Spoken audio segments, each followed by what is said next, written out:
Você vai vendo aqui comigo o irmão da Mércia, o Márcio. Percival, pode começar, Percival. Márcio Nakashima, que é o irmão da Mércia, muito emocionado. Inclusive, no depoimento dele, teve atritos com a defesa. Márcio, 20 anos de pena, tá bom para você ou você acha que podia ser mais? Eu achei uma pena muito branda, né? Infelizmente a nossa legislação é isso, é uma legislação bizarra, é uma legislação que promove o crime.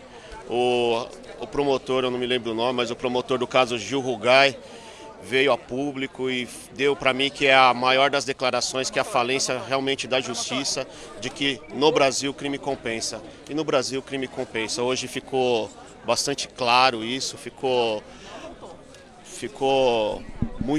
muito barato para o senhor Misael, que daqui a pouco ele vai estar na rua, já estava preso há 1 ano, e em 7 anos ele vai estar na rua e andando entre nós aqui. A sua expectativa, a sua pessoal, Márcio, qual que era? Eu esperava algo próximo de 30 anos ou mais até. 30 anos para você, quer dizer, a pena máxima era o que você pretendia.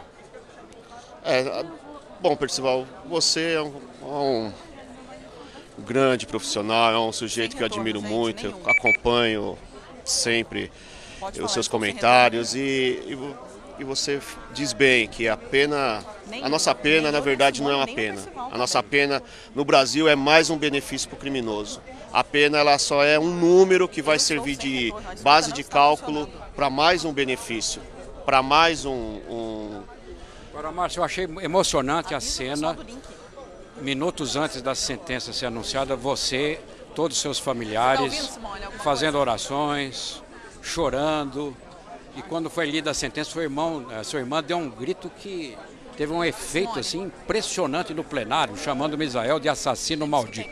Qual era o clima? Eu sei que é uma coisa difícil isso aí, mas vocês naquela hora, como vocês estavam emocionalmente? É indescritível, não tem como, né, nós ali, o juiz lendo a sentença, relatando de como o crime foi, é muito emocionante, é difícil falar, é difícil relatar, Percival. Agora, naqueles momentos que você ouviu o interrogatório do Márcio, aquela série de mentiras apontadas para a acusação, 19 momentos. E aquele episódio, desculpe eu tocar nisso, mas é necessário para reforçar o que aconteceu. Você reagiu veementemente quando a defesa insinuou que a sua irmã tinha um colchonete, você explicou isso lá. Você ficou super nervoso naquela hora. Eu sei que é até natural, mas você sentiu a honra da sua irmã ultrajada, não foi isso?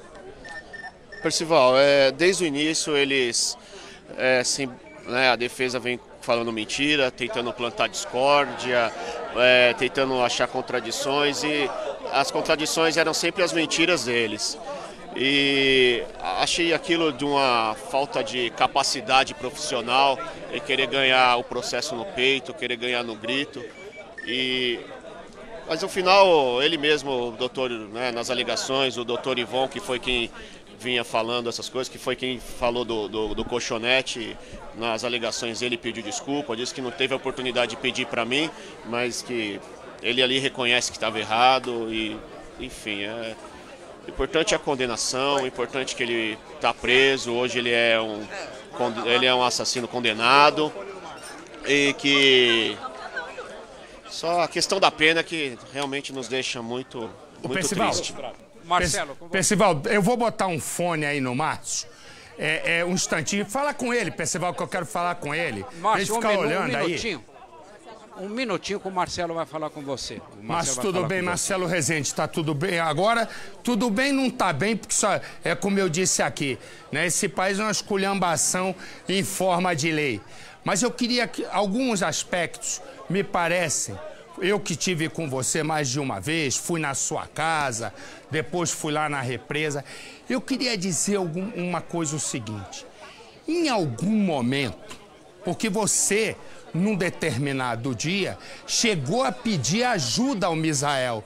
Misael, ajuda a gente a encontrar a minha irmã.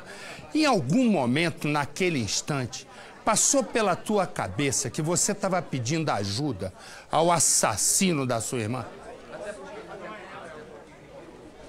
Marcelo, como eu disse, nós desde o início acreditávamos no sequestro. Quando a Mércia desapareceu, eu mesmo, muito embora ficou claro que eu já não tinha nenhum tipo de relacionamento com ele, eu fui atrás dele para poder pedir ajuda. Ele na condição de policial, eu fui para falar, Misael, a Mércia está desaparecida, por favor, nos ajude, mas ele não quis nos atender. Ele me evitou, mas até então eu achei até normal, porque nós não tínhamos mais nenhum tipo de relacionamento. E aí meu tio foi também atrás dele para tentar pedir ajuda, mas ele não quis ajudar. Me diga uma coisa, você sempre falou, eu não me lembro mais, nós conversamos sobre isso, você falou que num determinado momento você e o Misael romperam uma relação, ou enfim, um conhecimento. O que aconteceu exatamente? Que até hoje eu não entendi. Isso fez parte do meu depoimento, Marcelo. Ele frequentava a minha casa normalmente, como eu disse, e num dia, na festa, na verdade, na casa de praia, nós fomos todos para a praia pela manhã, e naquele dia ele dormiu até mais tarde. Quando eu retornei, que eu retornava antes, né, de todo mundo, porque eu providenciava o almoço, eu retornei e quando eu entrei em casa, a arma dele estava em cima da mesinha de centro da sala. E aí eu pedi para ele retirar, aí ele achou ruim, aí eu falei que meu filho estava lá, tinha o meu priminho também, e aí ele disse que ele só ia mexer se ele fosse curioso, mas na época meu filho tinha só 7 anos. E aí daí vocês romperam? É isso, aí eu tive uma discussão com ele por conta disso, e depois disso eu passei a não conversar mais, nós começamos, era só um relacionamento de bom dia, boa tarde, boa noite, oi, tchau. E a sua irmã, quando acabou o relacionamento com o Misael, evidentemente eu estive e vi a união que é a sua família, né? O que a sua irmã disse para você sobre o Misael? Que ela estava com medo, que ele foi se tornando agressivo. O que ela falou exatamente? Então, não, ela rompeu, mas manteve a sociedade, rompeu a sociedade, depois rompeu o relacionamento, mas ela a mim nunca falou nada, eu também já falei isso. Ela era muito amiga da Cláudia e ela conversava mais com a Cláudia, mas nós nunca imaginávamos que poderia chegar aonde chegou, né? E deixa eu te fazer uma pergunta. E quando é que foi o dia exato, né? Que logo que achou o corpo da sua irmã, dias depois eu fui à sua casa. Qual foi? E aí você já tinha a mais absoluta certeza. Como é que você passou a desconfiar do Misael?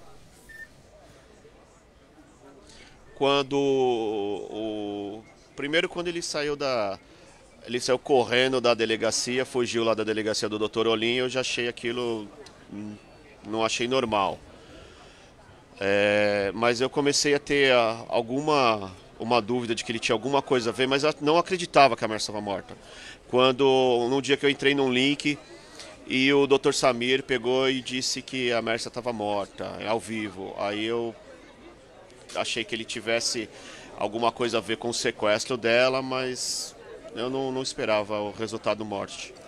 Você chegou entre a condenação agora e o momento em que houve esse episódio na delegacia, você alguma vez teve alguma conversa com ele? Algum frente a frente? Não. Hoje foi a primeira vez que eu vi o Misael depois de muito tempo, depois desses quase 3 anos. Para que você que possa entender, o Márcio foi quem deu a partida em tudo.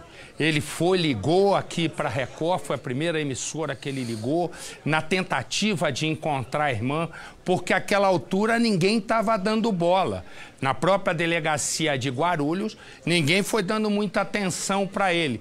Tanto é que ele foi para o DHPP e, por uma dessas, pela mão de Deus, ele caiu na mão do delegado Olim, que é ligeiro e é um baita investigador, não é um delegado de gabinete, é um delegado de rua. Aí está ele aí, já eu vou falar com o Olim, mas deixa eu só fazer uma pergunta mais ao Márcio. Ô Márcio, deixa eu te fazer uma pergunta. Nesse tempo inteiro, eu me lembro que eu fui à sua casa e eu saí de lá com a cabeça quente por ver o estado em que estava a sua mãe, né? Ela completamente abalada, eu sentei com ela, ela chorou, eu até conversei na época com um advogado. Eu te pergunto o seguinte, o que mudou na vida da sua família, do seu pai, da sua mãe? A dor é permanente, mas o que mudou? Quando você olha para os seus pais, o que mudou neles? Ah, Marcelo, um pouco do brilho dos olhos da minha mãe se apagou, meu pai da mesma coisa. E assim, muita coisa mudou. Em casa nós celebramos datas, mas não comemoramos mais, não é nada mais com festa. Tem muita coisa mudou. Percival, se você tem pergunta, pode colocar que eu fui te atropelando. Por favor, Percival.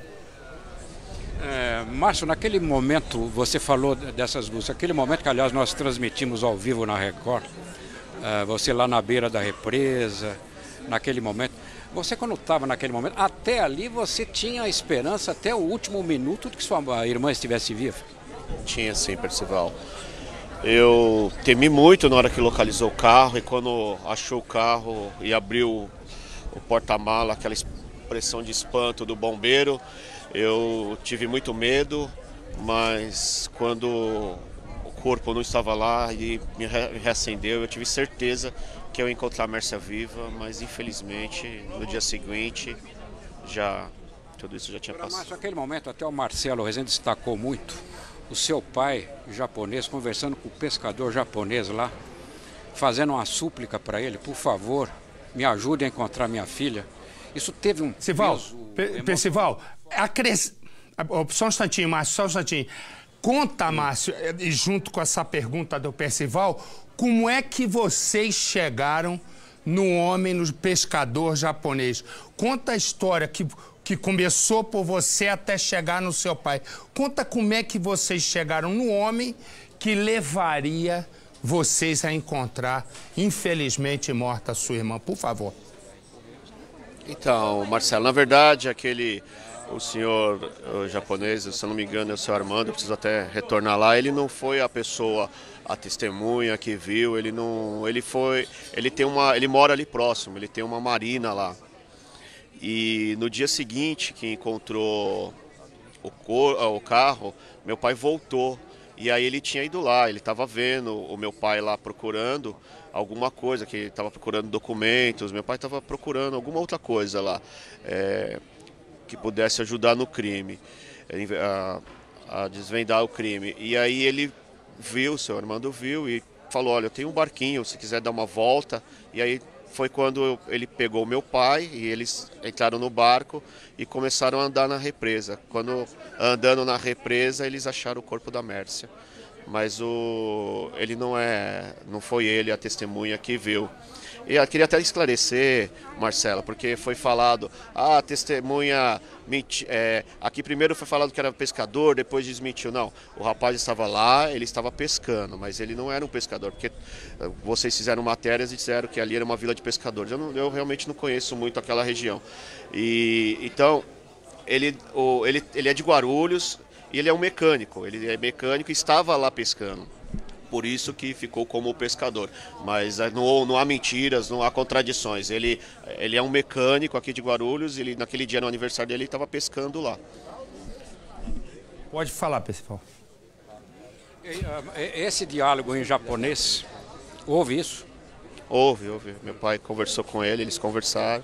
Eu só queria que você desse uma ideia que na cultura oriental, o que significa um japonês conversar com outro no seu próprio idioma? Eu imagino que toque no fundo do coração, no fundo da alma. É isso?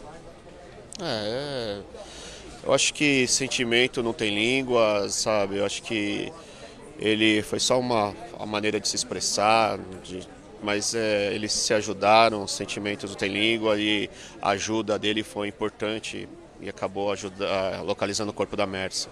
Quer dizer, quem localizou... Aí, Márcio, teve uma questão.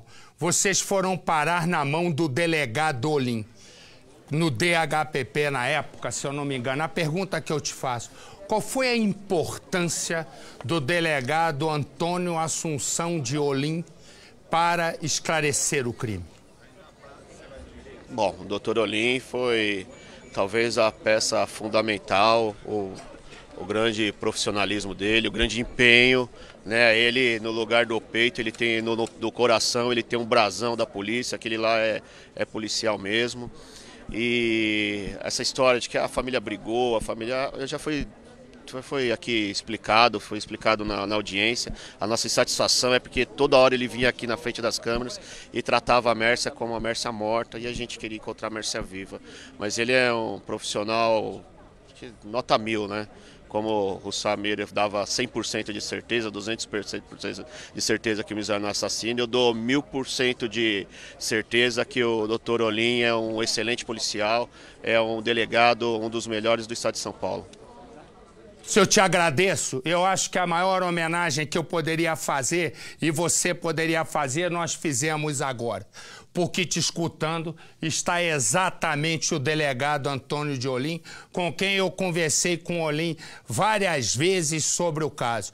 Eu vou daqui a pouco voltar aí com você, despedir, dizer que eu sei da sua batalha, a batalha que foi para sua família, vi sua mãe em desespero, vi sua irmã conversando muito comigo, vi você tentando manter a calma e, na verdade, nessa hora, pelo menos o pouco que eu vi lá, você assumiu uma frente até pela idade dos seus pais. Se a lei brasileira, que eu concordo plenamente, a lei brasileira é a coisa mais mal feita que eu conheço, porque ela é apenas um facilitador para o criminoso, dá um volume de pena grande e o cara vai sair com mais 7 anos, esse Misael. Portanto, dar parabéns não é o caso, mas eu vou te dizer uma coisa, se eu tivesse uma infelicidade acontecer isso comigo, eu espero que eu tenha o brio, a força e a dedicação a uma causa como você teve, até encontrar o corpo da sua irmã. Foi duro? Foi, porque tem lá você na beira da represa chorando. Mas, pelo menos, você viu o criminoso atrás das grades. Obrigado, Márcio. E o Marcelo? Concluiu? Pode falar, pode falar. Na verdade, eu quero agradecer e quero dizer o seguinte. Eu fiz o que qualquer irmão faria, o que qualquer cidadão, qualquer pessoa que tem um ente querido desaparecido faria. Eu queria até agradecer a imensa quantidade de pessoas que tem aqui na frente do fórum. Nós temos aqui várias famílias. Se a reportagem puder fazer gravar, porque tem muita gente ainda desaparecida, tem muita gente que está aqui na porta do fórum pedindo justiça. Eu estou sabendo que tem um senhor que veio do estado do Sergipe, quer falar comigo, quer me dar um abraço. Essas pessoas, tem pessoas aqui que tem um parente desaparecido há 5 anos e esses não perderam a fé, continuam lutando, continuam procurando. Esses sim são heróis, esses sim são merecedores de todo nosso apreço e todo o nosso carinho.